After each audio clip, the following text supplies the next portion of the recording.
Yeah, so a little caffeine to try to help me. I have sleep apnea, and I think something's wrong. So I think I've just been in a brain fog for like a week straight now. So and if I start slurring my words or something like that, or struggling with sentences, please just bear with me. That's just trying to get a little caffeine here, but we'll see if it helps at all.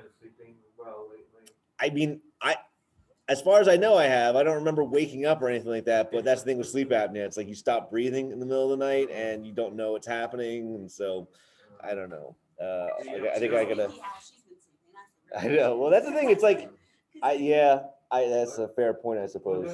She's been sleeping fine. Exactly. You told me you had this watch that told you how much what REM sleep you were getting and all that. Yeah, I used to have a Fitbit that would tell me that. This thing I have is like a cheap knockoff.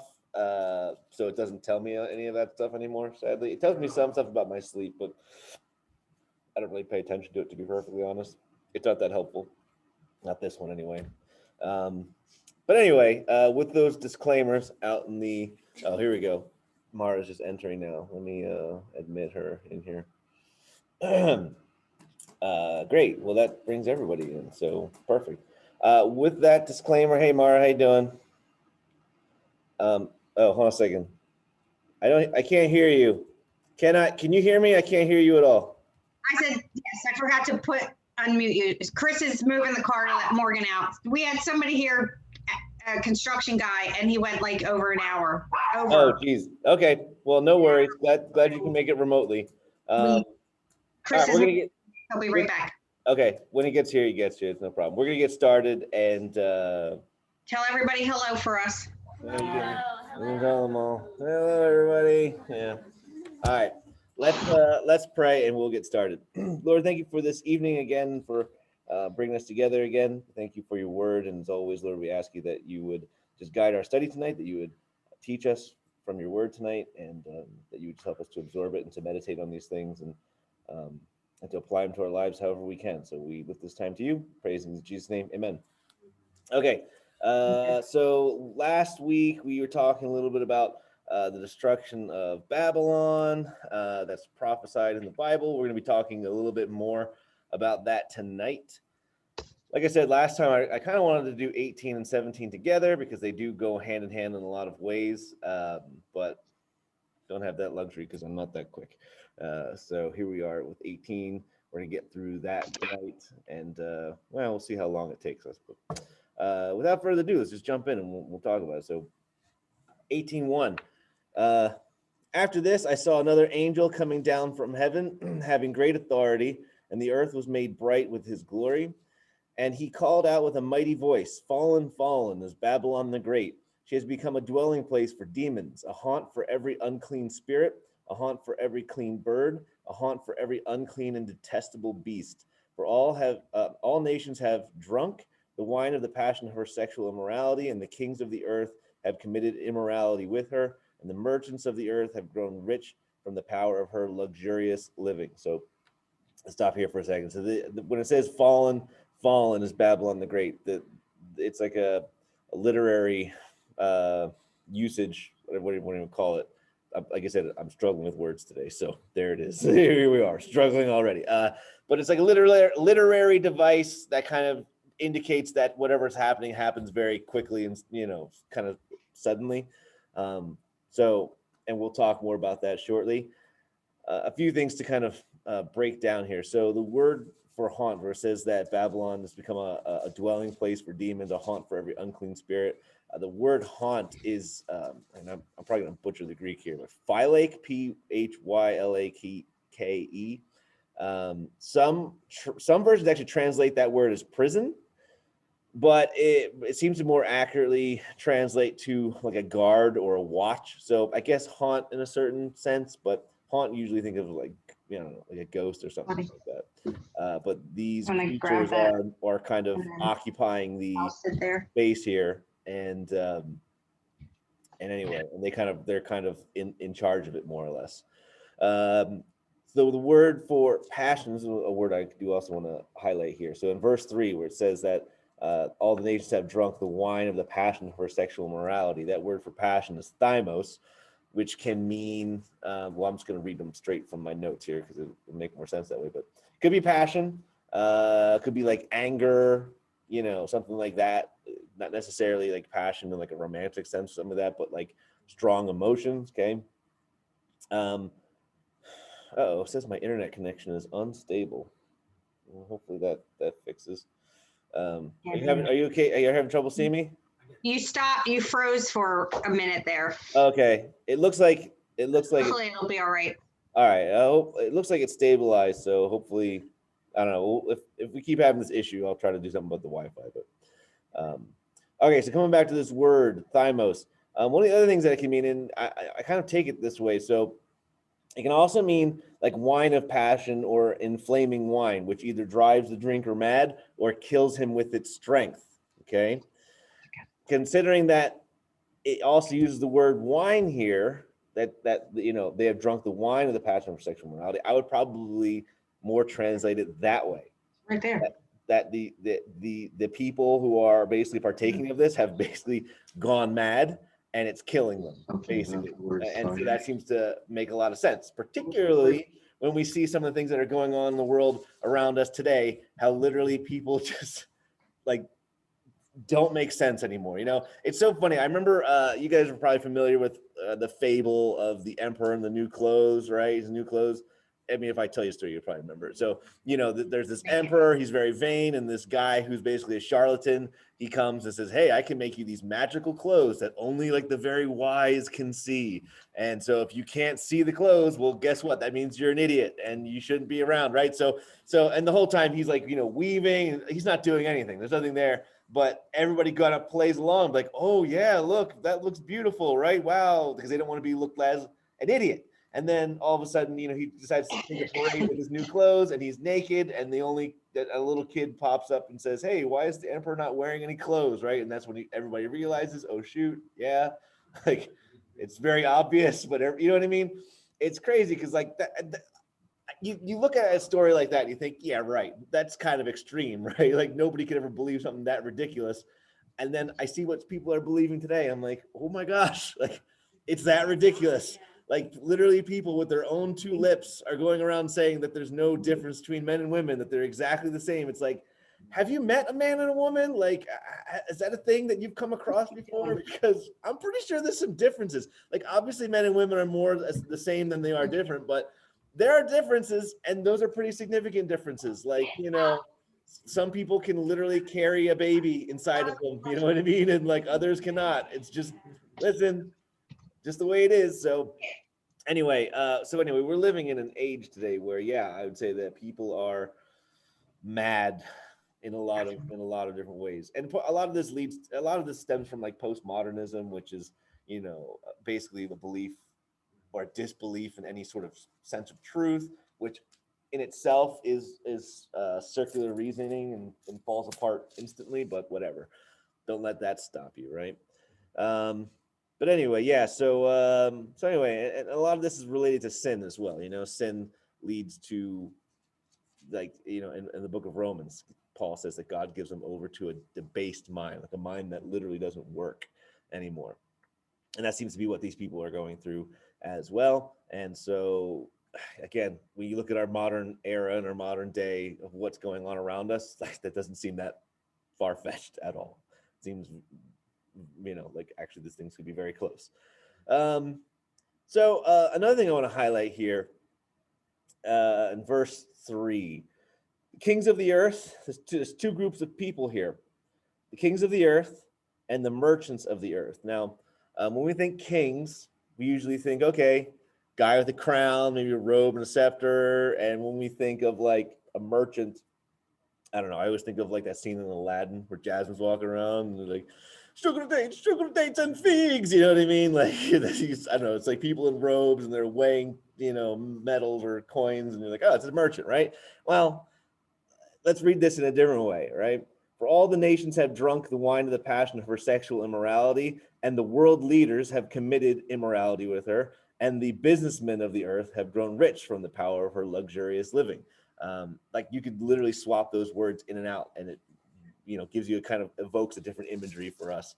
And so again, and that seems to be very much in line as well with what we see today. So just thinking about businesses and how much businesses have profited off of just sin, you know what I mean, in so many different ways, whether they're selling it directly or advertising with it or whatever, whether it's partying, whether it's alcohol abuse, or whether, I don't know, whatever it is, sex, obviously, especially Hollywood.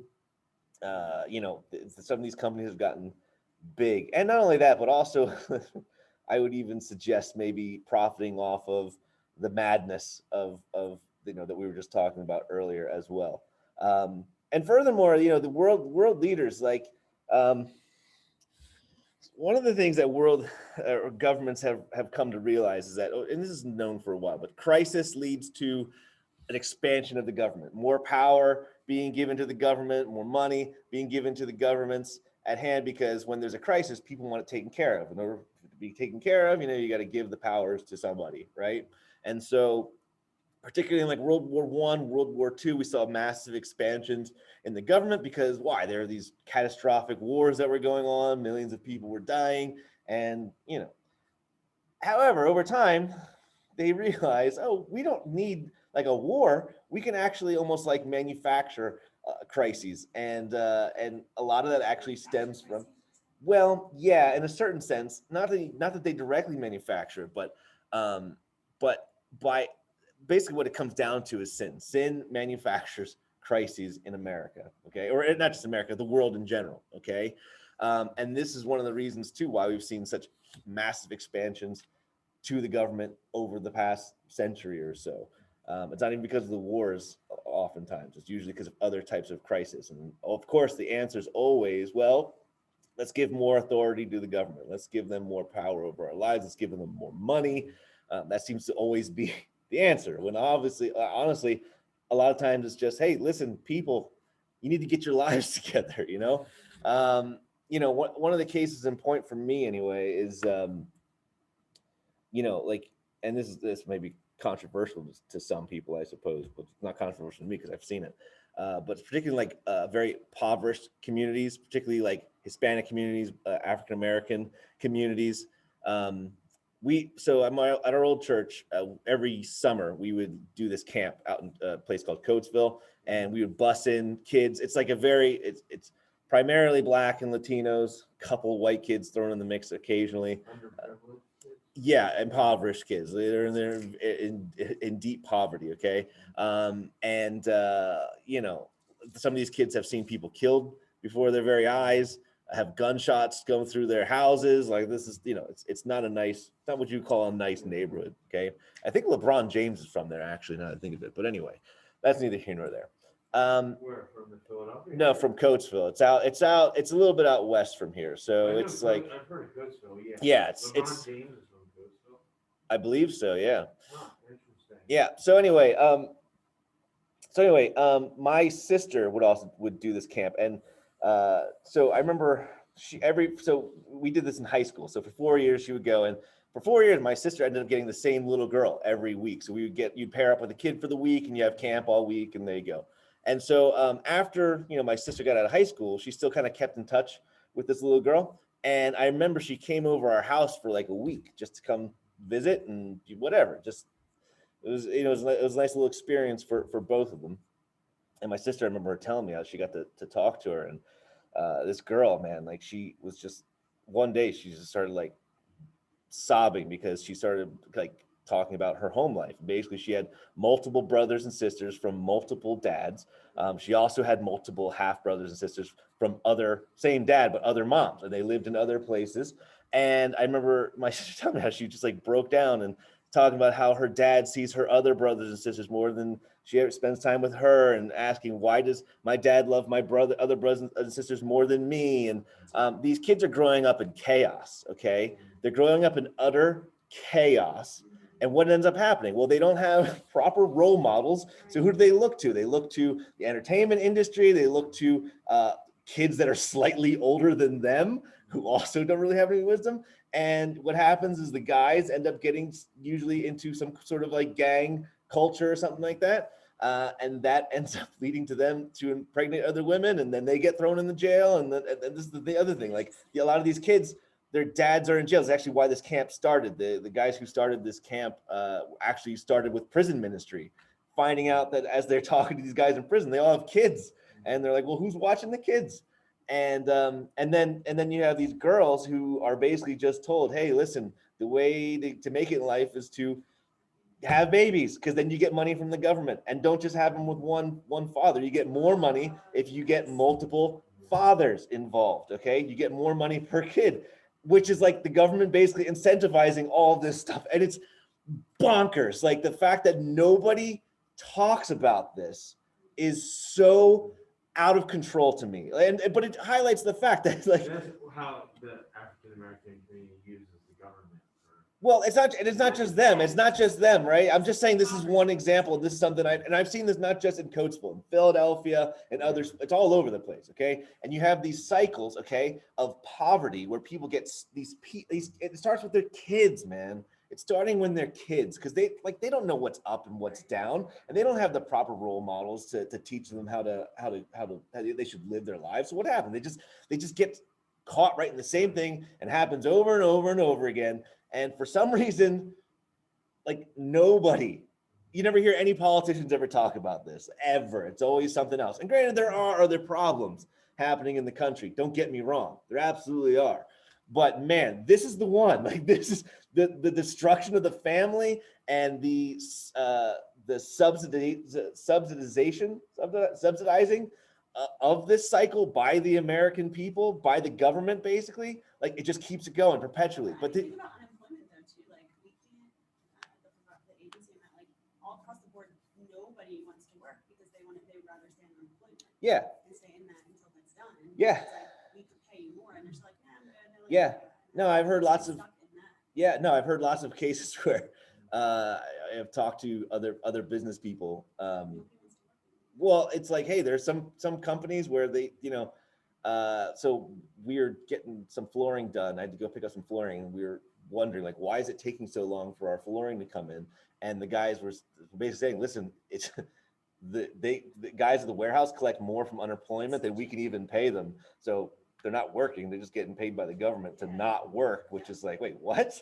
And they're not being penalized for it. They don't have to like. Yeah, they're not being do anything penalized. Like what unemployment used to make you do, at least apply for jobs and show Right. that because of the pandemic. But the thing what I'm really trying to highlight is that like all this stuff, like this causes problems, it causes crises, and then the government's like, well, we can help fix all this, we can make everything better. It's like, well, can you?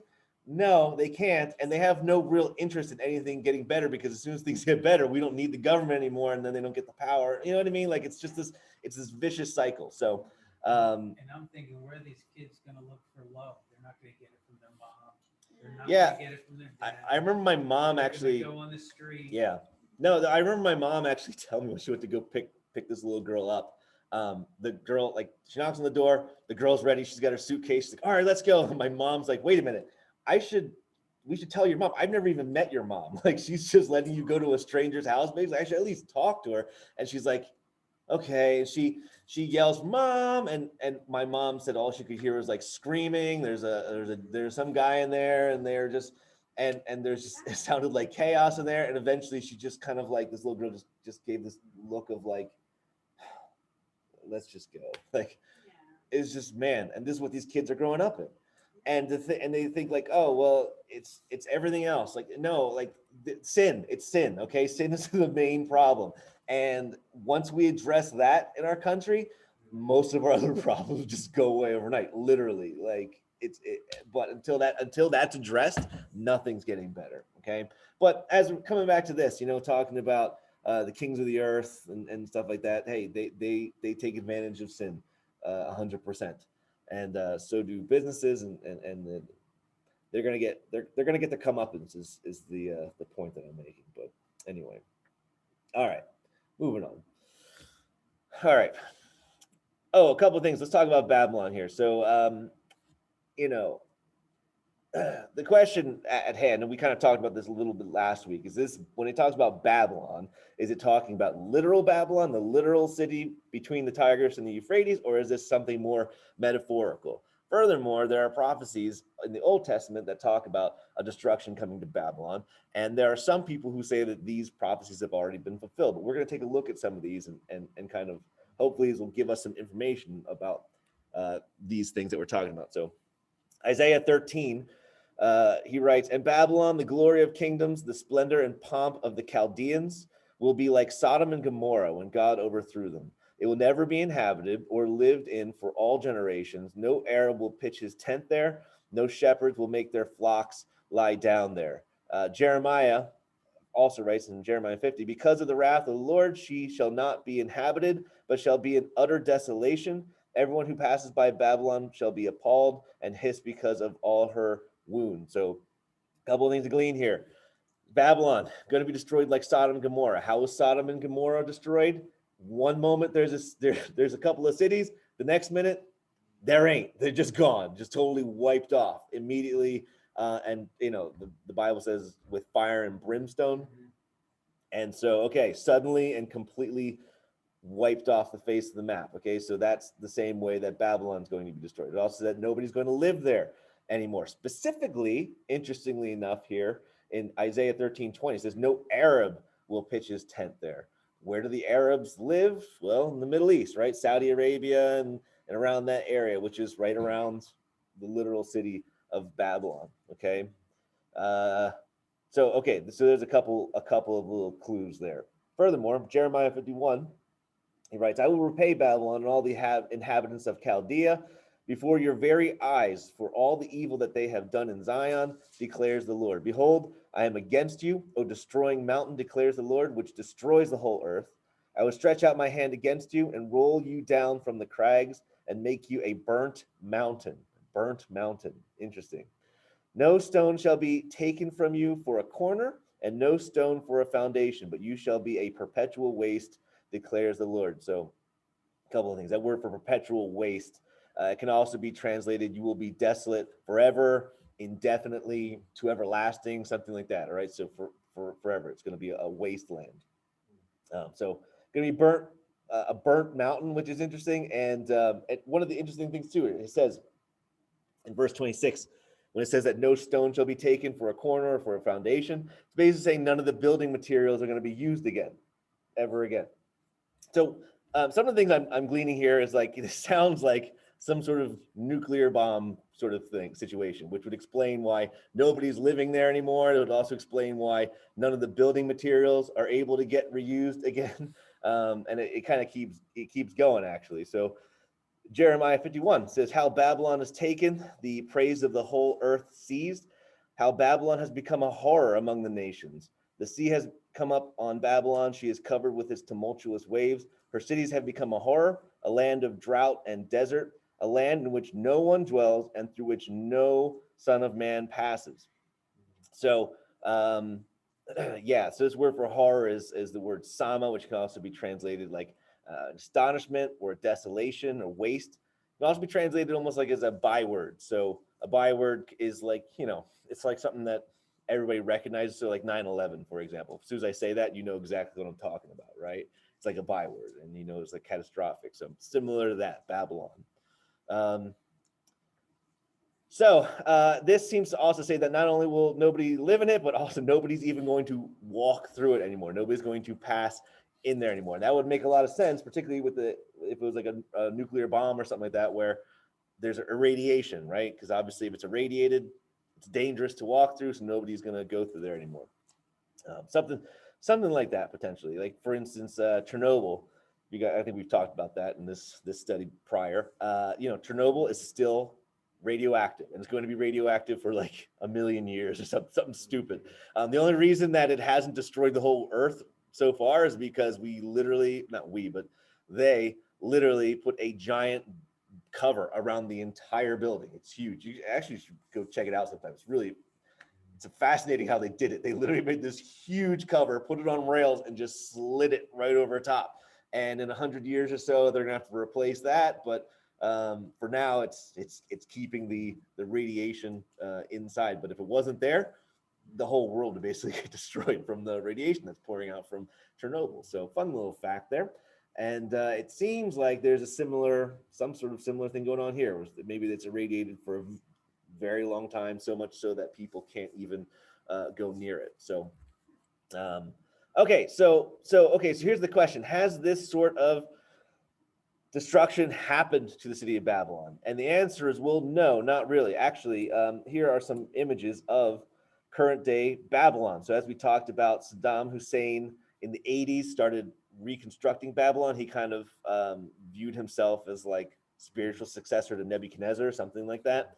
And he repaired some of the structures. So up here you can see the Ishtar Gate. Oh, darn it. Come back. The Ishtar Gate over here in the blue.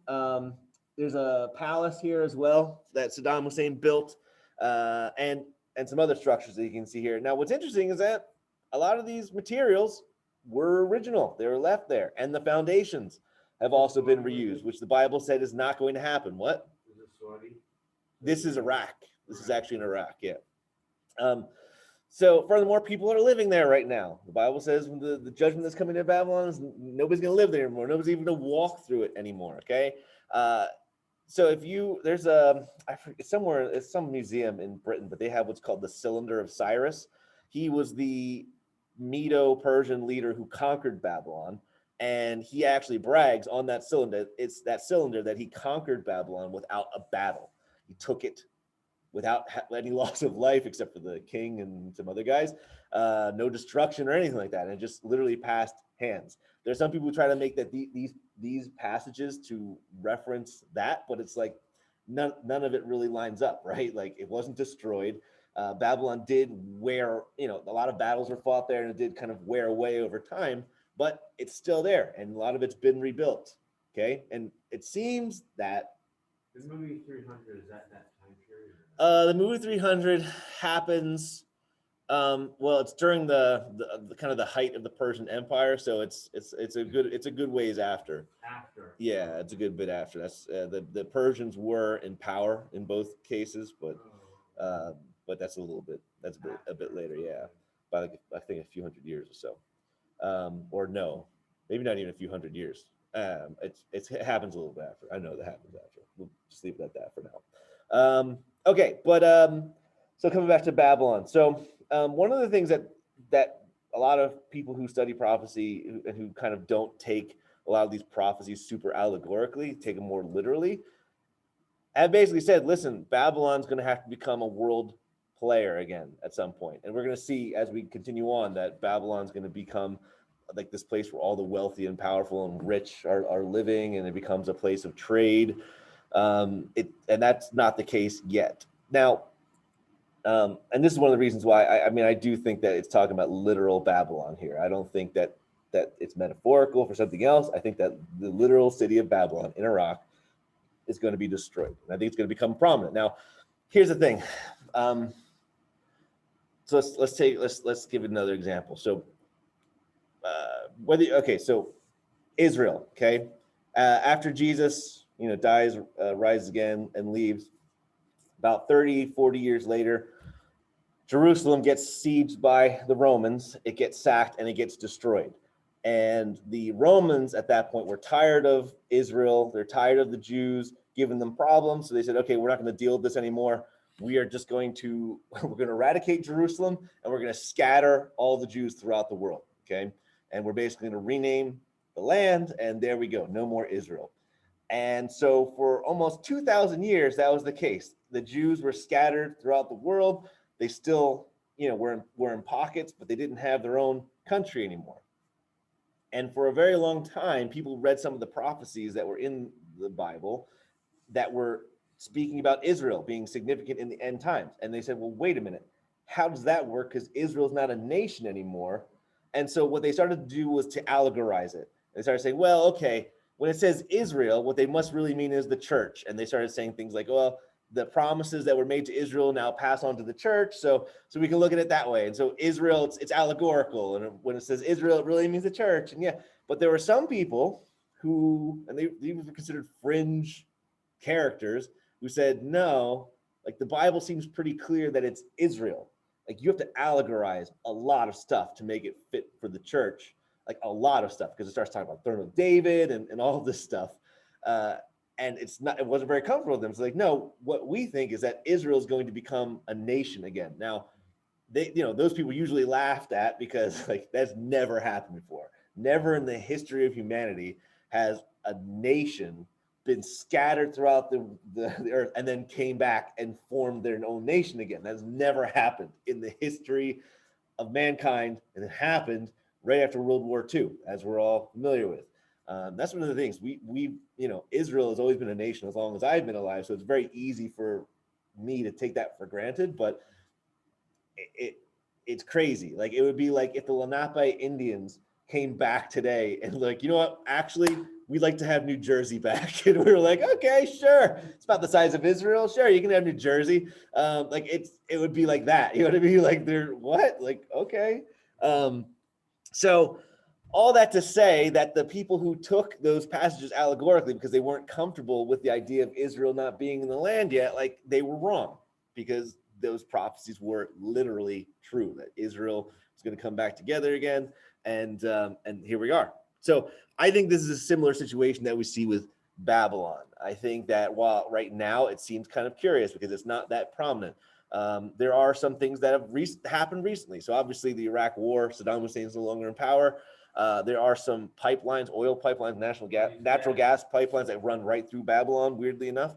The United Nations has recently declared Babylon a World Heritage Site, which means that they're going to start funneling money to kind of help protect certain archaeological sites and to develop it more. So, there's the possibility that Babylon in the near future goes on the up and up. Now, it's also possible that it goes on the up and up during the Great Tribulation, right? During the 7-year period, sort of. Who knows? Like, it could happen quickly, it could happen slowly. We're not really sure, but this is something that we want to kind of keep an eye on, is Babylon. What's going to happen with Babylon? Because there is a judgment that is coming to this city, and I do believe it's literally the city of Babylon. So all that to say, let's continue. We'll talk about this a little bit more and some of the things that are going to happen here. So verse 4, then I heard another voice from heaven saying, come out of her, my people, lest you take part in her sins, lest you share in her plagues.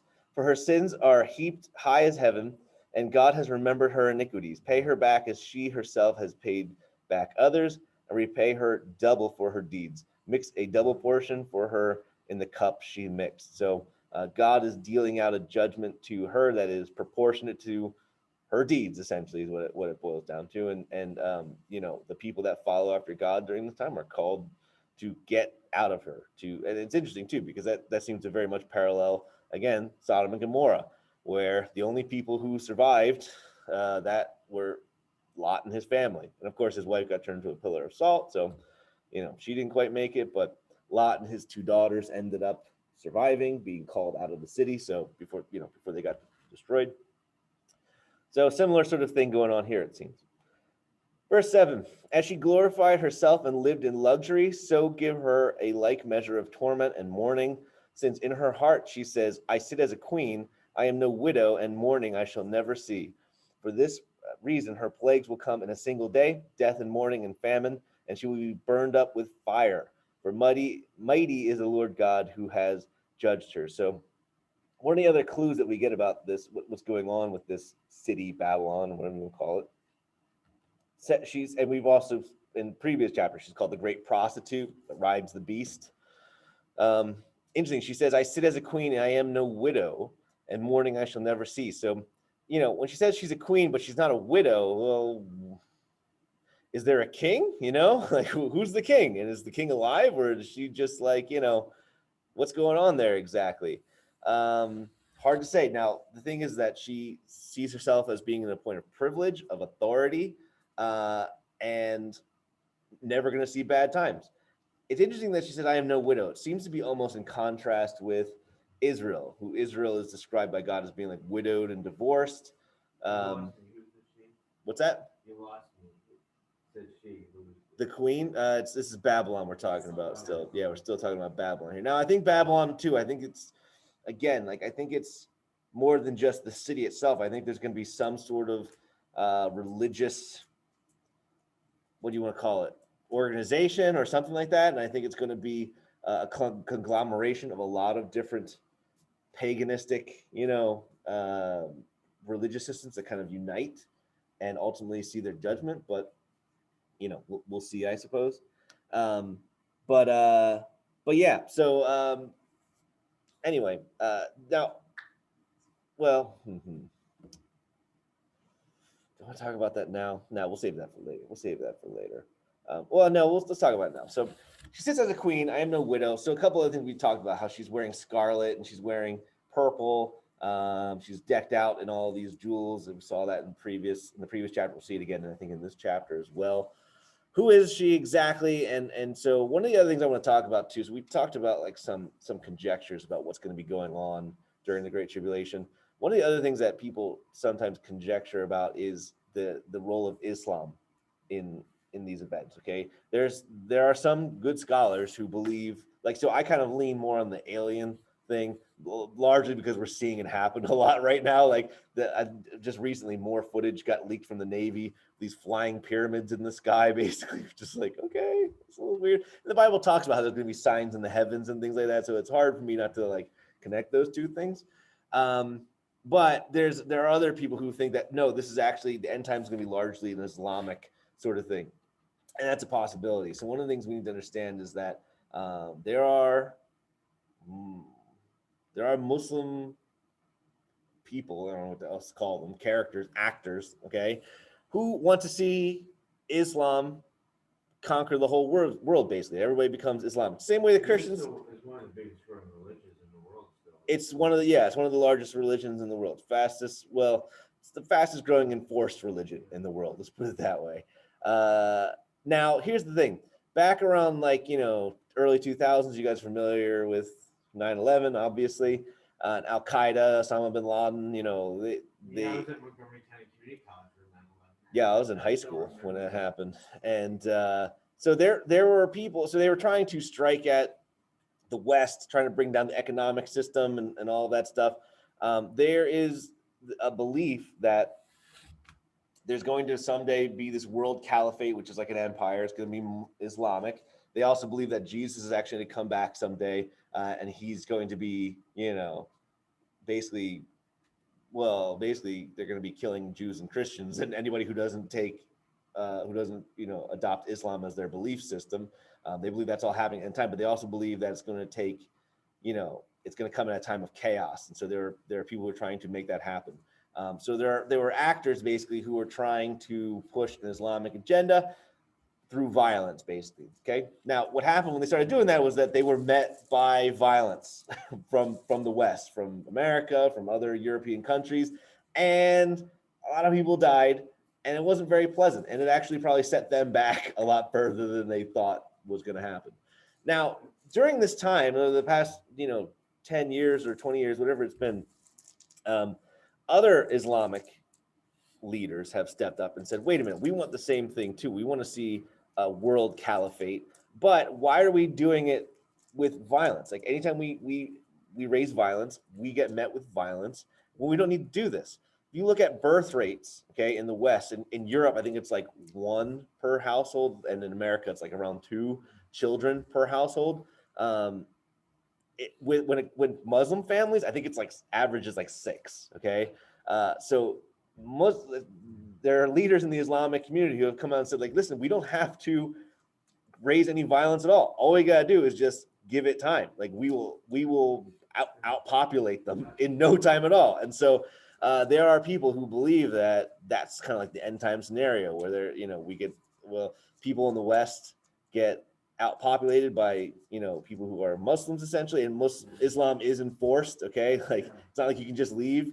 You will get killed, or something like. In some cases, if you leave Islam, or at the very least shunned by your family. So it's highly enforced. That's why a lot of people don't leave Islam, even though they would like to. At my work, I've met a lot of Islamic people. I see a lot of Islamic people everywhere. At work, and sometimes I want to talk to Islamic people about Christianity, but it's very difficult, because they get offended very easily. You don't know how to bring it up, Yeah. Kind of talk about Jesus or God with Islamic. Yeah, we should just. Culture. There's one girl, Sapita Mafakar, who used to like me. She was from Iran and stuff. I'm a Christian, but she was Muslim.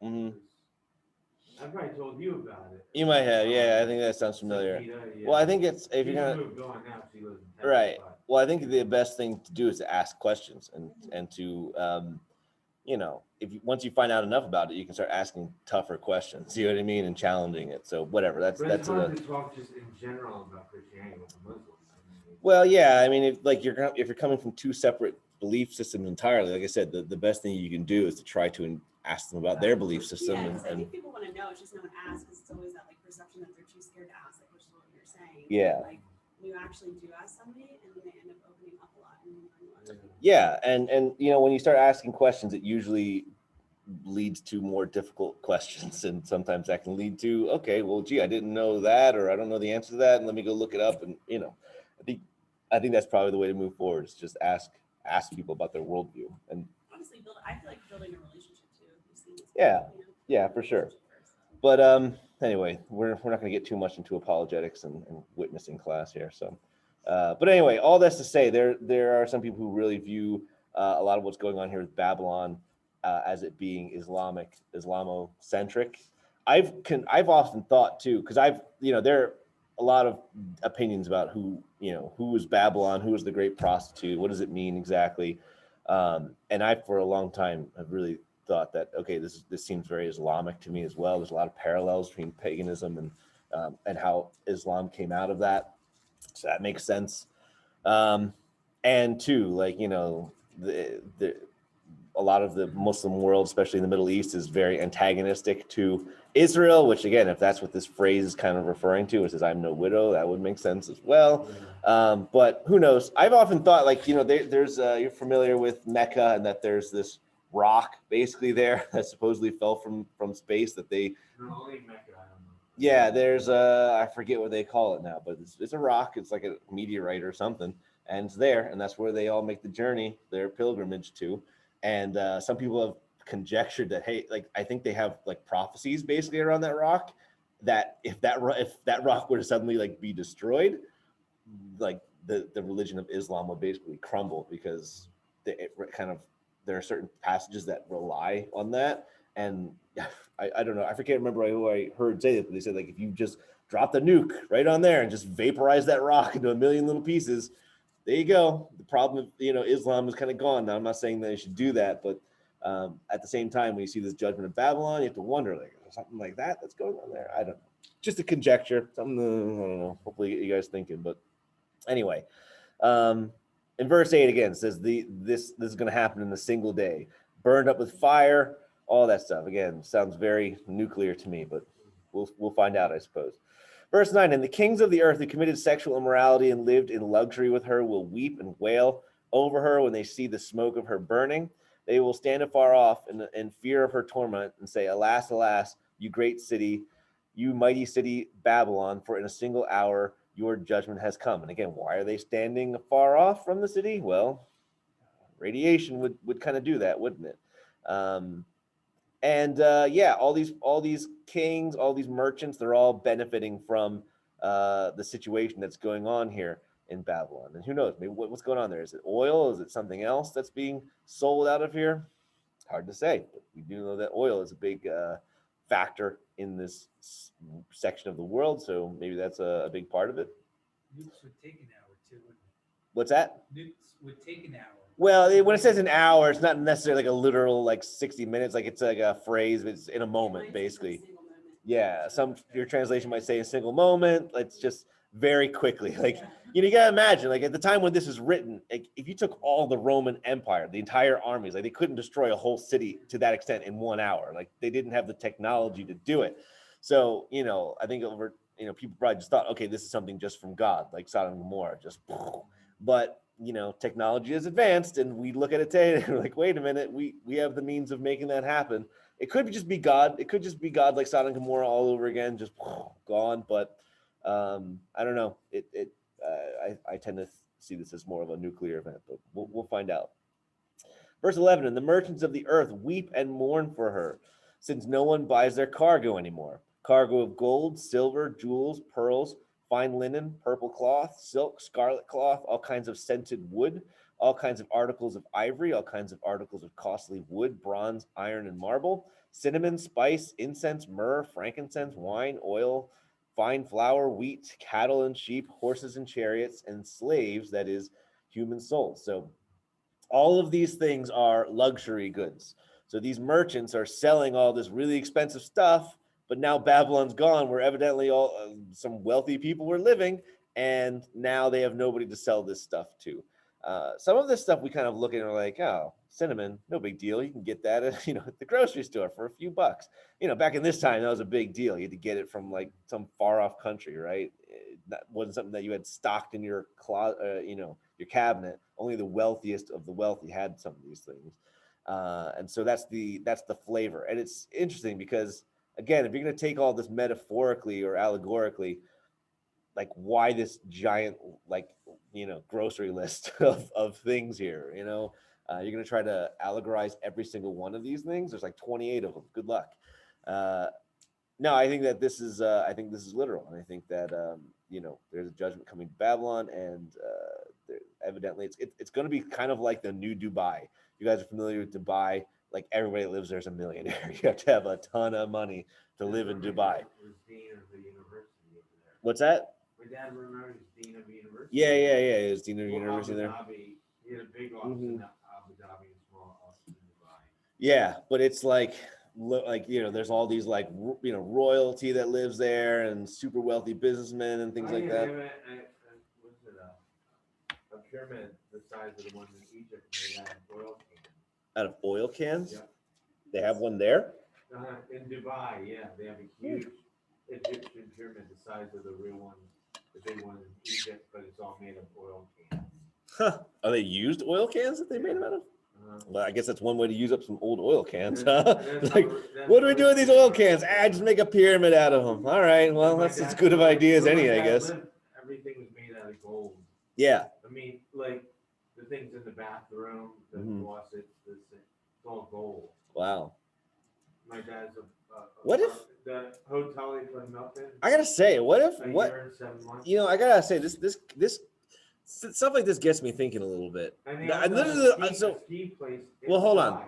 inside. This is literally just me thinking out loud. So this literally just flew into my brain. So don't take it for what a grain of salt is. But man, like you think about Dubai, like what do you know about? What do I know about Dubai? Well, I know that it's people there are super loaded. Like it is a wealthy place.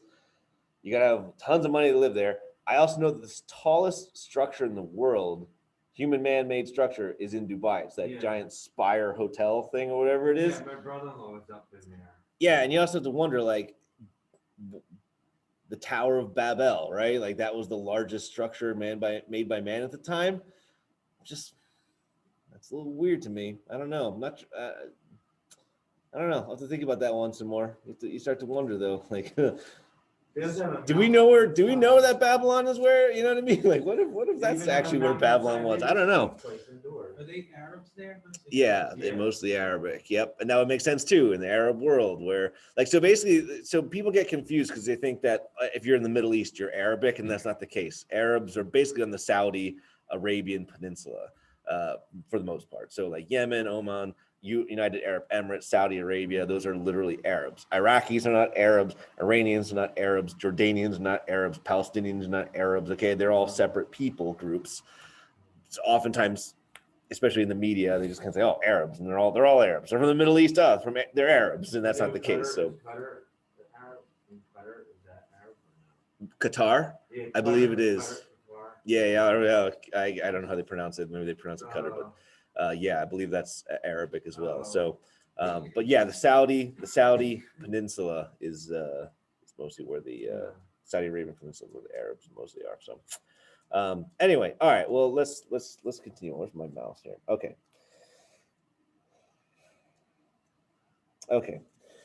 Verse 16, alas, for the great city that was clothed in fine linen, in purple and scarlet, adorned with gold, with jewels, and with pearls. So we just talked about this in 17, right? This woman who rides the beast says specifically that she's wearing purple and scarlet, and she's adorned with jewels and things like that. So same person, same, use of imagery.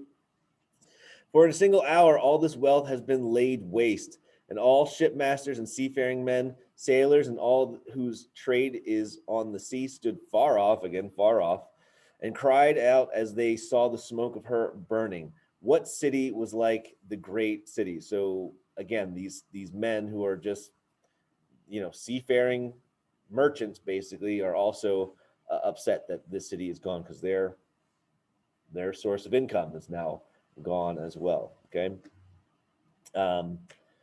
Okay. Verse 19. And they threw dust on their heads as they wept and mourned, crying out, Alas, alas, for the great city, where all who had ships at sea grew rich by her wealth. For in a single hour, all right, see you later. We'll see you next time. For a single hour she has been laid waste. Rejoice over her, O heaven, and you saints and apostles and prophets, for God has given judgment for you against her. So again, like this city is held responsible for the death of a lot of people, particularly, as it says, saints, apostles, and prophets. So this judgment is coming on this city in response to that. And so while some are weeping that, I can't make money off of this, anymore, that those in heaven are rejoicing for the justice that's basically been served against this city. And so it kind of gives you a little bit of a contrast. And that seems to be the case. Like we see that today, like, with businesses and whatnot. You help yourself. With businesses today, and you have to question, like, do they actually care about any causes or anything? Like, no, they care about making money, right? They're not really that interested in and not all of them. There are some people who run companies who are genuinely want to make the world a better place and stuff like that, but it seems to me that those are a lot fewer and far between than the ones that just want to like use like what they call virtue signaling, you know what I mean, to try to show that, hey, yeah, we're a really good company, we really care about people, so you should buy from us. It's like, they're trying to sell you something. They're just doing it in a way that seems morally pious, but at the end of the day, they don't really care about what's just. They just want to make money. And so anyway, we see this contrast here with those in heaven and those who are on the earth, and very different opinions about what's going on here. So verse 21, we might end a little early tonight, so we might view that as a good thing or a bad thing. We'll see. But verse 21, then a mighty angel took up a stone like a great millstone and threw it into the sea, saying, so will Babylon, the great city, be thrown down with violence and will be found no more. And the sound of harpists and musicians, of flute players and trumpeters will be heard in you no more. And a craftsman of any craft will be found in you no more. And the sound of the mill will be heard in you no more. And the light of a lamp will shine in you no more, and the voice of a bridegroom and bride will be heard in you no more. For your merchants were the great ones of the earth, and all nations were deceived by your sorcery. And in her was found the blood of prophets and of saints and of all who have been slain on earth. So, all right. So basically, we're seeing this angel making this pronouncement that all these nice things that were going on, so music, partying, that's come to an end. People being creative and creating, craftsmen of any craft, like nothing's being made there anymore. Mill, so it's like a food mill. People are grinding flour, so that's not being produced anymore. The light of a lamp, so just was probably you can probably see it from space at night, right, where it lights up, and now it's out, not shining anymore. People getting married, not happening there anymore. So all these things, just life, right? These are all the basic things of life that happen in society, and it's all coming to a screeching halt. Basically, is kind of what the imagery seems to be portraying here. So one of the interesting things here that I find, so first of all, it says your merchants, again, we can translate that like businessmen, were the great ones of the earth. And you got to think, well, who are like the great businessmen of the earth today? Well, you got guys like Jeff Bezos, you got guys like Elon Musk, making loads of money, right? Like tons, and probably have more power than a lot of governments, honestly, maybe even more than some officials in our government, right? So yeah, the great ones, and the nations were deceived by your sorcery. That word for sorcery, again, it's the same word that we've used before. It's the word pharmakia, and again, is where we get the word pharmacy. It means drug use.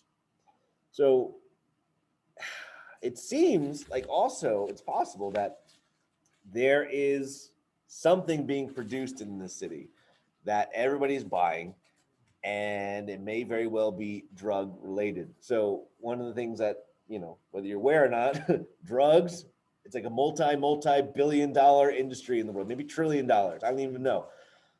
People all over the world are using all different kinds of drugs, whether it's like weed or marijuana or gosh, again, sorry, brain is fried right now, so bear with me. But there's so you got marijuana, which everybody people use all the time. That's like becoming even more acceptable today, where marijuana is legal in a lot of states, right? Like Colorado. Then you got drugs like cocaine, and then you got like opiates like heroin, and you also have drugs that are psychedelics like DMT, ayahuasca, LSD, right? So there's lots of different classifications. And it seems like as time goes on, more and more countries are kind of warming up to the idea of like, should we even be making drugs illegal anymore? It's not unusual. Like it's almost like an assumption that people are, going to use drugs even when it's totally illegal. Like nobody really cares anymore that much, so it seems anyway. And so I think that over time, I think we're going to see a lot more of this become legalized. Now here's what also is Pennsylvania now, right? Marijuana. I don't know, some for medical usage. I believe that marijuana is definitely legal from a medical stance. I happen to know people who are taking medical marijuana, so you can get it that way. And this also opens up kind of a conversation about drugs more generally. So last night in our teen group, had a girl who kind of asked like, what's is it wrong to do drugs? Like, what's the deal? So here's the deal. I'm gonna talk for a little while here and this part is largely going to be me ad-libbing a little bit here, but this is something that I do think that we as a church need to kind of re-examine because and don't go jumping to conclusions yet by saying like Ben thinks drugs are fine. Like I'm not saying that, okay? Like so just bear with me here. It's going to be a little bit of a lengthy explanation, but we do have to talk about this. Like what is the deal with drugs? How do we as Christians view these things? So if I asked you, okay, should Christians be taking heroin? You would say, well, no, because especially if you've been down in the city, you see heroin, what it does to people, not great. Now, granted, there's more going on than just heroin. There's fentanyl, which is another thing, but most, again, if I just left it at heroin, then most people be like, no, you shouldn't take it. Okay, well, I'm going to tell you something. I've taken basically heroin before, except it wasn't called heroin. It was called morphine. And I took it when I was in the hospital. I broke my leg really badly when I was a freshman in high school in a football game. And boy, oh boy, did that hurt. And I was in the hospital for like over a week. And they actually hooked me up. They gave me, they put something in my vein. They gave me a little button and said, hey, if you want to dull the pain, push this button. Beep.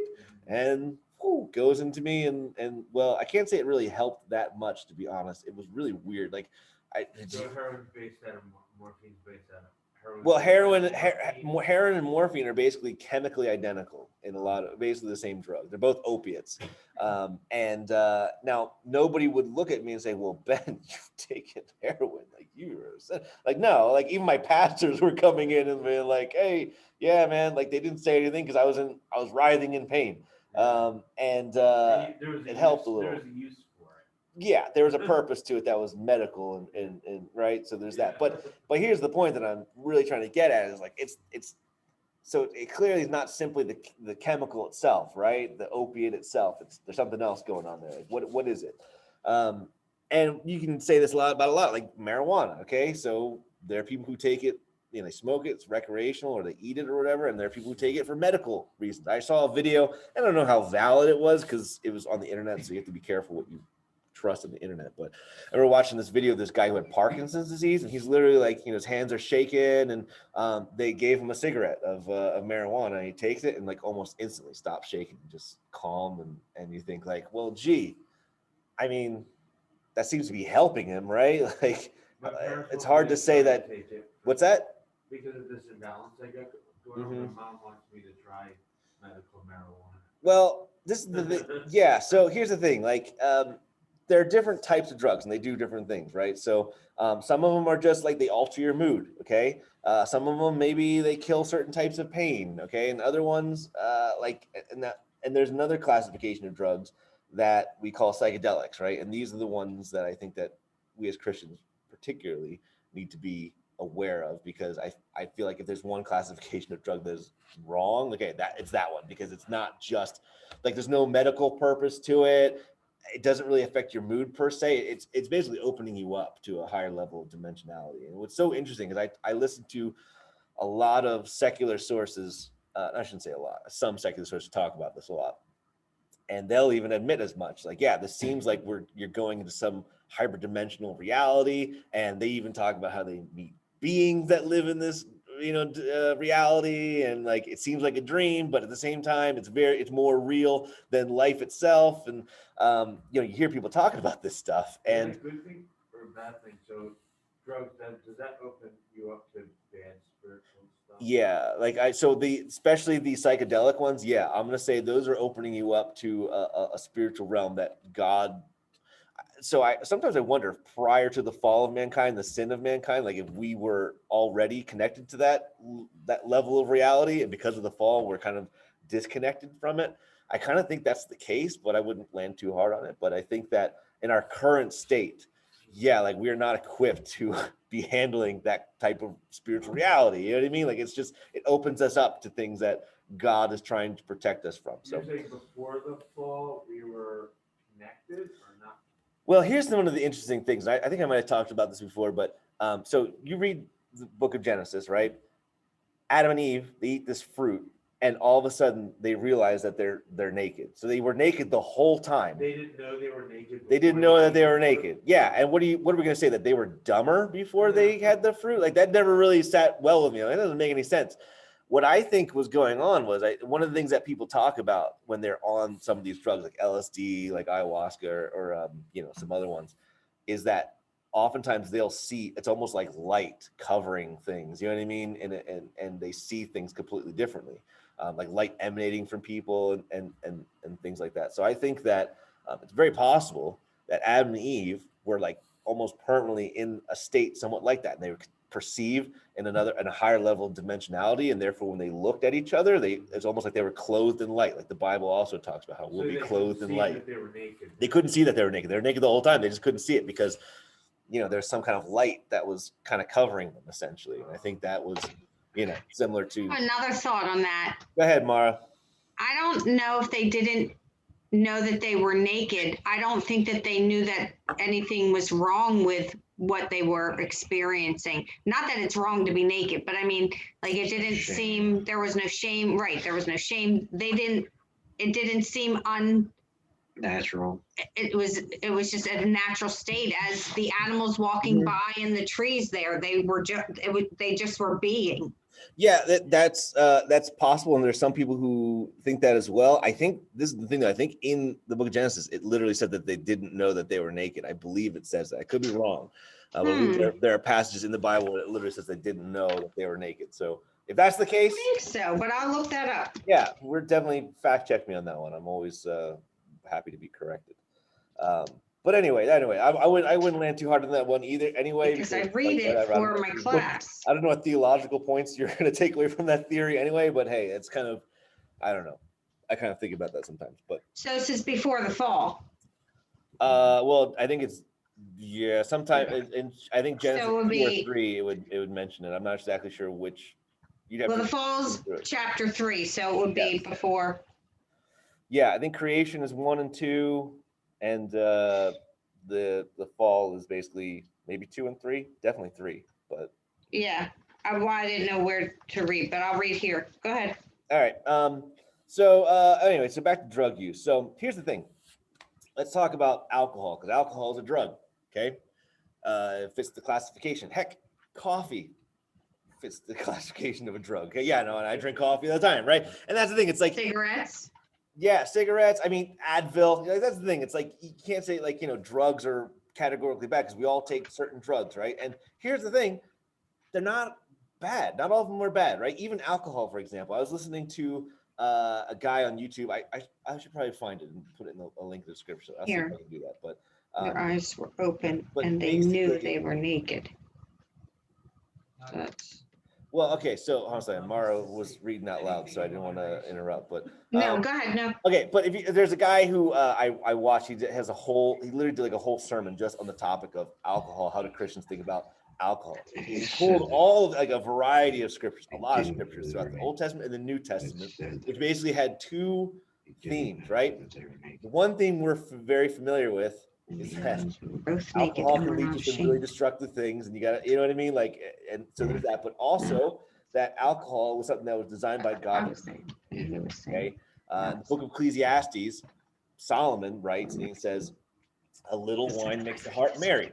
But he goes on to say, like, too much of it, yeah, it's not good. But a little makes the heart, and it says that as a good thing, right? Like, it's not just because you're having your mood altered a little bit in a good way, that's not necessarily a bad thing, okay? And so people who take a really hard stance on alcohol, it's like, no Christian should ever drink it. Like, the Bible doesn't say that, okay? Right. But as you kind of say, it has to be used in moderation, right? In control. Like, alcohol can destroy your life. It can. If you let it take over, it will destroy you. But if you use it appropriately in moderation, it can actually be a net good, okay?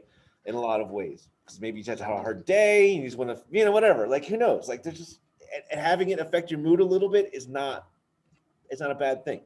But the Bible also says, don't be given to drunkenness. Okay. So there's a point where it's too much. And this is where it's kind of on you and between you and God to kind of say, okay, like, Right. what can I do and what's allowable and what's not? And if you have certain convictions that say, okay, I feel that in my heart, I should never drink alcohol, never touch it ever. Okay. If that's your conviction, the Bible says, Paul writes this, like, you have convictions from the Lord, follow those convictions, but that also means that you don't get to just put those convictions on other people if God's giving them to you specifically. Okay. So, go ahead, Mara. I got our verse. Okay, go ahead. So, chapter 2, verse 25 says, and the man, so this is right before the fall, Mm-hmm. and the man and his wife were both naked and were not ashamed. Okay. Yeah, I'll have to look into that a little deeper because I'm pretty sure there's a verse. It might not be in Genesis, it might be somewhere else, but Okay, because it it's says not that in their Genesis. eyes were opened and also, something else. I'll have to look into it, but whatever. It's just I'm willing to let that theory go, but anyway, whatever. That's Okay. there. But Yeah, that's the reason why I thought that. That's why I felt that way, is that it was just their natural state, so they didn't even think anything of it. Yeah. It also says that their eyes were opened and I think it says that they realized that they were naked. But that was when they ate well, of the fruit. Well, the other thing too is that God also talks to them and says, how did you know that you were naked? Which also would imply that they didn't know that they were naked. Like, God's like, wait, what's the deal? How do you know that you're naked? Why are you able to see this? I think that's kind of also the implication I kind of got from that. So I guess I took that as that's where, when the shame came in, that they had to hide because of what they did wrong. yeah.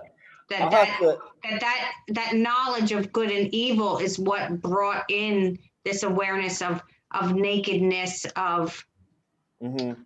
because they did something wrong, not because they were not clothed. Yeah. Well, I guess that's the thing Or- too. It's like if that were the case, then God would say, like, why are you being bothered by being naked or something like that? You know what I mean? Like, why is that bothering you all of a sudden? Yeah, But he actually says, like, how do you know that you're naked? Was not a good thing. Yeah, like, he, like, the way that God puts it there is not like what's Right. the problem? Why are you so having such a problem with being naked? The question is, how do you know that you're naked? Or why do you know? How do you know? Yeah, that? I guess I just see it a little different. Yeah, fair enough. I'll have to do a little more, digging, I guess, it's been a while since I've been through Genesis and some other passages, but anyway. So anyway, back to drug use. So again, this all comes back to this idea that there's sorcery going on in Babylon. Again, pharmakia, pharmacy, drug use. And like I said, like it's $1 billion industry. Okay. And one of the interesting things too is talking about how the kings of the earth have profited, like particularly America has really profited off of the drug trade in a lot of weird ways. Okay. And because we were talking with the kids last night, and they're like, this never made sense to me. Like, if the United States government really wanted to end like the drug trade in America, couldn't they? And the answer is, well, yeah, they really could. At least stamp it down more than it is now, right? Like right now, it's like pretty rampant. Like it's not, like we were in Kensington like 3 years ago with the kids, and literally like we're at this church, and across the street is a van where they're just dealing drugs. And I literally I went up to a guy, I'm like, okay, what do you do for work? He's like, I'm a drug dealer. Like, he's never met me before. I could be like an undercover cop for all he knows. He just point blank tells me I'm a drug dealer. I'm like, oh, okay. So it's pretty out in the open, you know. It's not like it's, you know, if the government really wanted to stop it, they could tone it down quite a lot. Okay, let's just put it that way. Now, why don't they? Well, as it turns out, having the drug trade, this international drug trade, is actually very good for America because they tend to use United States dollars. Okay. And that's good from an economic standpoint for America because it circulates dollars further than our borders. So Japanese yen, if I had 1,000 yen and I went down to the Wawa and I said, what can I get for this 1,000 yen? They're going to say nothing. Bring back dollars or some sort of plastic and, you know, we'll help you out. I obviously have to go to Japan. If I took $1 to say like Mexico or somewhere to Europe or pretty much anywhere, will they give me something for it? Yeah, they actually will. Like dollars are accepted in most places. You can go to Canada, go to Mexico, you can go to just about everywhere, and they'll give you something for $1 because why? Because it's in circulation all over the place, and a big part of that is due to the drug trade, which is international, and so. I think that's just one, not the only reason. That's a big reason why the government really has a vested interest in not allowing that. It's also why we're also into oil, or why That's why Trump wanted to build the wall to keep Mexico. Well, I think the wall was for a lot of reasons. I think it was to control the border, yeah, because all kinds of stuff is going across the border, not just drugs, human trafficking, People. going across the border. So there's a lot of reasons to want to, you know, control the southern border, but that's a different topic for another day, I suppose. But anyway, coming back to this passage about, you know, this sorcery that's going on. And drugs in general. Yeah. So anyway, yeah. So I'll say this too, like, you know, I think that the church has been very hesitant on a lot of these things, particularly like marijuana, like medical marijuana. Like, listen, if it helps, and you're not like addicted to it, it's not ruining your life or something like that. Like, I don't think there's a problem with it. You know what I mean? Do they have a problem? Who? The church. Some churches, I think, probably do take a hard stance, say, nope, nobody should have any medical marijuana or something like that, or it's going to lead to bad things. And it's like, okay, you know, maybe it's a bit of a slippery slope argument. But again, like, I think that it's kind of in the context. You know what I mean? Like, it depends on how you're taking it, why you're taking it. Okay. You know, it's very, man, like opiates are one of those tougher ones. Cause it's like, you know, clearly I've taken them for medical purposes. What if I just wanted to take one for the heck of it? Like, would that be wrong in and of itself? Well, I don't know, man, because I'll say this about opiates. Like, I was only on them for like less than a week. And the doctors were concerned for me. Like, they were concerned I was going to be developing an addiction and a dependence on the morphine because I was hitting it a lot, man. I was in such pain. Well, those churches have such a problem. They're supposed to be more understanding. I have such a problem with Yeah. what? Well, because the Bible does talk about like how, you know, like some of these drugs, like I said, like psychedelics, like LSD, like DMT, like these are, I think, strictly forbidden. Like, I think that there's nothing good that can come from them. They're opening you up to spiritual stuff that we're not intended for, or God wants to protect us from. So I think those ones are categorically off the table. But some of these other ones, I think it largely depends on the context. You know what I mean?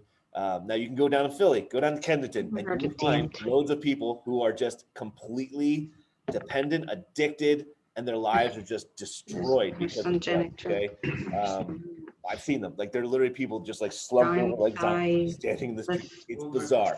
You watch people literally injecting themselves on the street. Like, seen people walking around with needles hanging out their necks and stuff like that. Like, it's crazy. These I'm people. worried about my oldest friend Bill Kelly. He just got holes in his brain, and now he's paranoid and scared.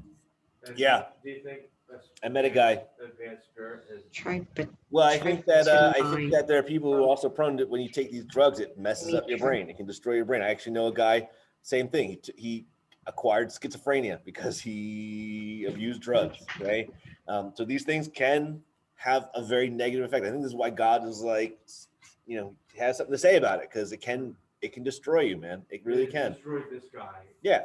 Acid. He did too much acid. Yeah. So I think. Holes in his brain or something. Yeah. So I think that all this to say, you know, when it comes to drugs, like, I think that hey, if you can get by without them, get by without them, right? Like that's probably the safer play. That's But LSD, right? is it necessarily wrong all the time? I don't necessarily think so. Go ahead. What? Acids, LSD, is that? Yeah, acid is also known as LSD, or LSD is known as acid. Yeah. Yeah. So, anyway, Lucy, this guy with diamond. yeah. And what's also interesting too is how many it talks about how the nation's deceived by this sorcery, and they all this is kind of taking place. They're all taking part in all this stuff and using it. And it's also interesting how many scandals have come out with America and like the CIA using drugs on people. So what's come out is they're I'm blanking on what it's called. It's there's like a really famous case with the CIA where they had this program. It was like an LSD program, Ultra. What is it? Oh shoot, MK Ultra. That was it. MK Ultra. It was actually a program by the CIA where they tested. They were testing out psychedelic drugs on people, sometimes without their knowledge, to see what would happen. Interestingly enough, more information has come out about like certain cult groups, like what happened with Waco and what happened with the guy who in the 60s, Charles Manson. Supposedly that they had contacts with people in the CIA, and as we know that these people were doing a lot of drugs and stuff like that, and so we wonder like what was going on with some of those things. Why did the government crack down so hard on some of those cults and whatnot? And it's like, well, they were also involved with drugs being given to them by the government and things like that, which is coming out now, and it's like, what? That's crazy. Trying to do something, finding a way to make our soldiers more aggressive through drugs. Some I don't remember what drug it was, but yeah, I don't know. Like yeah, CIA thing or yeah, that's the thing. Like and not just our government either. Every the Russian government, the Chinese government, they're all like experimenting with different chemicals to see how can we enhance people. And there was actually a movie called Jacob's Ladder. Have you ever heard of it or seen it? Heard of it. What's that? maybe that's what it was. Maybe it was. Yeah. Well, I wouldn't recommend it. It's not a very Christian movie, but in that movie, there's this guy, and he's having these effects. He used to be, he was a soldier in Vietnam, and he's like having all these hallucinations, and they're talking about how they're giving soldiers drugs as like experiments to see what would happen and how they would fight. Similar to what the Vikings used to do. So you were familiar with what they called the berserkers. They're basically like eating these mushrooms before they go into battle, and they would just go berserk, just like lose their minds and just hack people to death and like do crazy feats of strength and just no fear whatsoever. So this idea kind of goes all the way even back to them, and so Super soldier serum. yeah, you hear about that stuff all the time. Yeah, Captain America, for example, is given the super soldier serum, and that's legit, 100%. So 100%. no, but some of this stuff does go on for sure, like whether it's chemicals or whether it's enhancements of other kinds. But again, The Bionic Man and Woman, $10 million man. What was it called? The Bionic Man. yeah, something $1 million man. Lee That show was Majors. before my time, so was It was it Lee $7 million Majors. man? 10 million? It was 10 million? Okay. Yeah, whatever. That was before my time, so I couldn't tell you. But It's all fantasy though. yeah, that was all fantasy, but hey, you know what? It does bear out in some sort of reality. But that's kind of the begin. I don't know if that was the beginning thinking of it, but that was, our first experience is watching it on TV that they're enhancing people. Yeah, and that's legit. That kind of stuff. Not to that degree, I would say, but that's the hope. That's I think what AI is going to eventually do. AI, yeah, there's a lot of things converging at once, especially with as we talked about a little bit, with the transgender stuff and changing your bodies. Yep. All kinds of stuff. All that stuff. One other thing I'm gonna kind of zoom in on, and then we'll call it a night. But it's interesting how in verse 21 here it says the mighty angel took up a stone like a great millstone and threw it into the sea. I couldn't help but think of Matthew 18, where Jesus says, whoever humbles himself like this child is the greatest in the kingdom of heaven. Whoever receives one such child in my name receives me. But whoever causes one of these little ones who believe in me to sin, it would be better for him to have a great millstone fastened around his neck and to be drowned in the depths of the sea. A little too close to verse 21 here, I would say. But it does seem to be that this city, this system, whatever's going on here is causing everybody to stumble, and it would have been better for them if a great millstone had been hung around their neck. So with that, we'll conclude our last or our latest session here. Our last one. We still got a few more to go. But anyway, Can I ask you a question? yeah, go for it. I'm thinking about No, 24, the Muslim, 23 or 24. Islam, Forget 24. Freemasonry. So the further you get into Freemason, the more crooked it is. Yeah. And the Muslim religion, the more you get into what they're about, Mm-hmm. the more crooked it becomes. Mhm. Almost like evil, Yeah. and you're saying your time to Babylon Mm-hmm. He's only up to 3. goes is that was evil. Yeah. And it's It was a nice chapter. Babylon. Yeah, they're all. That's the thing. That's why Babylon's called the mother of prostitutes, because all these things we were talking about, like you were saying, Freemasonry, like Islam, like even a lot of elements of Roman Catholicism, they stem. They're not direct copies of this paganistic system that was in Babylon at this time, but they're spurned out of it basically. And I think that's why Babylon's called the mother of all prostitutes, of all false religions, if you want to call it that. So I think that I think what we are going to see is some sort of convergence where they all kind of go back, or that primary system comes back to some degree. And like you're saying, yeah, like all these systems, when you first get into them, they seem very benign and good. Like okay, Islam has a moral system, and Freemasonry has a moral system, and Freemasons were almost viewed as like your local Rotary Club or something like that. You know what I mean? Where it's like, it's just people in the community who do nice things, and there you go. But like you said, the deeper you get into it, it becomes more twisted and darker and How they marry really close to them. yeah. And something about the father's homosexuality almost. Mm-hmm. Like fathers and sons. Like I read some really crooked stuff about Is this, we talking about Freemasonry or Muslim. Islam? Yeah, Islam. Well, yeah, Islam definitely. There are practices where they get very close to incest. Okay, like in a lot of cases, for sure. Well, oh yeah. Well, there's a lot of weird sexual stuff that goes on with. It actually goes back to the book of Genesis. So if you're familiar, there's this weird. It's kind of a weird passage because most people don't get it. There's this. So as you probably know, Abraham, right? He has 2 sons, Ishmael and Isaac. One is through Hagar, who was Sarah's wife, her handmaid from Egypt. She's an Egyptian. And Isaac is obviously Sarah's son, okay? So there's 2. And Ishmael was significantly older than Isaac. And there's this weird passage where it talks about how Sarah basically caught, if you read the King James, I think it says it caught Ishmael being haughty with Isaac. And we look at that and we're like, what, he's just giving him an attitude or something like that? But Sarah like freaks out and she's like, I want him gone. He's not gonna, have any inheritance with my son, blah, blah. And you're like, whoa, what's going on here? Like, why is she freaking out? Like, is he being haughty? Like, what is he just being like? What does that mean? Well, the actual term, it's a lot darker than that. Basically Ishmael was acting in a sexual manner with Isaac, and it's a way of, in the Middle East and in that region, it's a way of asserting dominance. It's this weird, it's like homosexual act. Like my dog. Like your dog, yeah, somewhat like that. It's probably honestly where they might have got, like, because animals do this as well. It's not To dominate. It's a dominance thing. This goes on, but hold on a second. This goes on today. Actually, you hear reports from soldiers who in Iraq and Afghanistan What he's doing. were basically in quarters with other soldiers they're fighting along with these guys, and they hear these like screams of these little boys who are having this done to them, and they're like, our soldiers told, don't do anything about it. Like, this is like their culture or something like that. And they're just like, that is messed up. And you hear stories about stuff like that.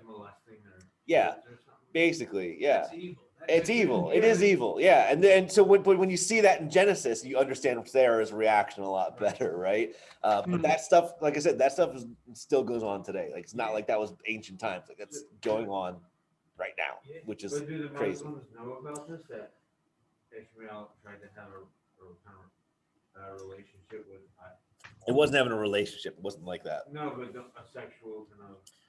I mean, I don't know what they believe specifically about the passage. I mean, they claim that, you know, the Old Testament's true. It's just been like twisted by the Jews, is what they'll say. You know, so what they specifically accept from the Old Testament, what they reject, I'm not really sure. See, But my parents loved Islamic culture and stuff. My parents aren't Christian or anything, but my dad's like, how could Islamic culture be so wrong if it's the fastest growing religion in the world? well, like I've said, it's the fastest enforced religion in the world. Like Yeah. there are But penalties my to trying to parents get are out like of Islam. for Islam.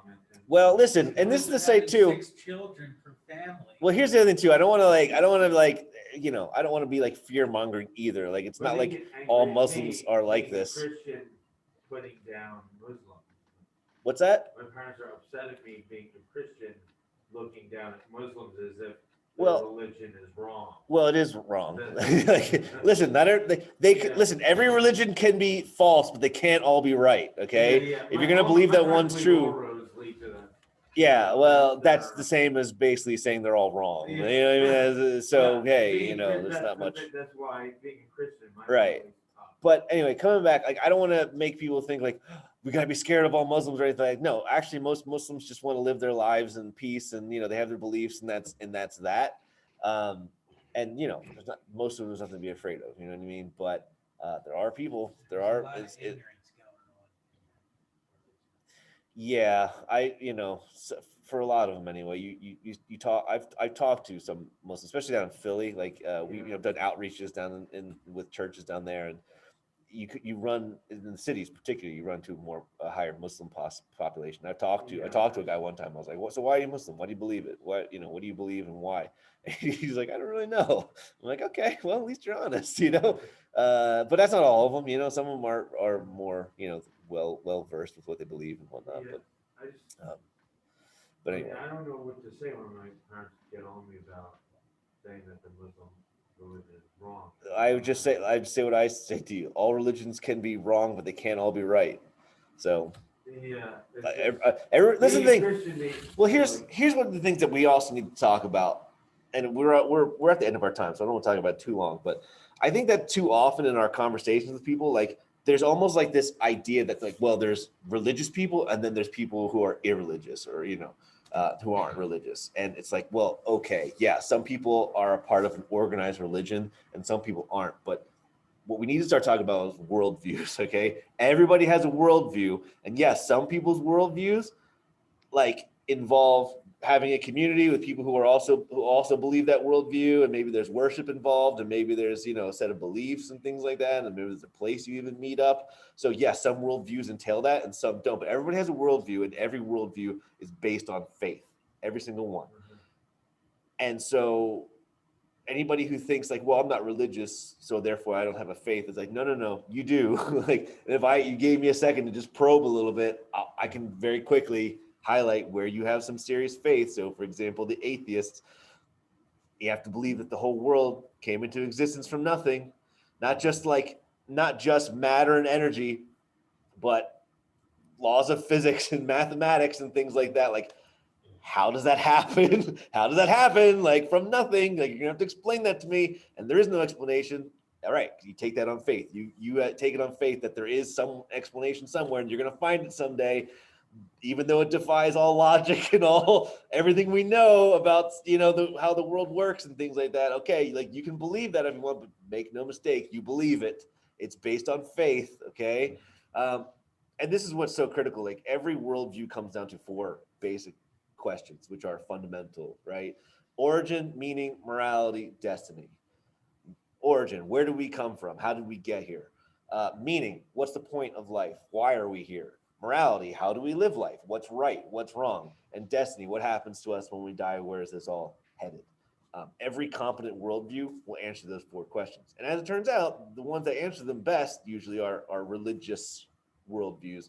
Whereas when it comes to atheistic worldviews, they have literally no answer. Like the answer to every single one of those is maybe we'll find out someday, maybe we'll find out someday, maybe we'll find out someday, maybe we'll find out someday. And maybe we won't though, you know what I mean? Like you're taking it on faith. And so, the people who claim to be irreligious and to view that as like, well, I don't take anything on faith. It's like, sorry, you're just a little ignorant about what you actually believe. But whatever, we're getting sidetracked again, as I want to do. So with that, let's call it a night, and that'll be that. Okay, Lord, thank you again for this evening and for your word, and pray that we would meditate on these things and that you would reveal to us what it is that you want us to know about these things, Lord, and how we can apply these to our lives. And so we lift up the rest of our week to you and pray that you bring us back next week and continue to bless our studies. So we love you and thank you. Praise in Jesus' name. Amen. And we pray that Ben gets a good. I pray that Ben gets a good night's Thanks, sleep. Ben. Yeah, exactly. So I can do a little Thanks. better with the words. Tell With that- everybody goodbye. Oh, you can tell them. Yeah. Oh, sorry, let me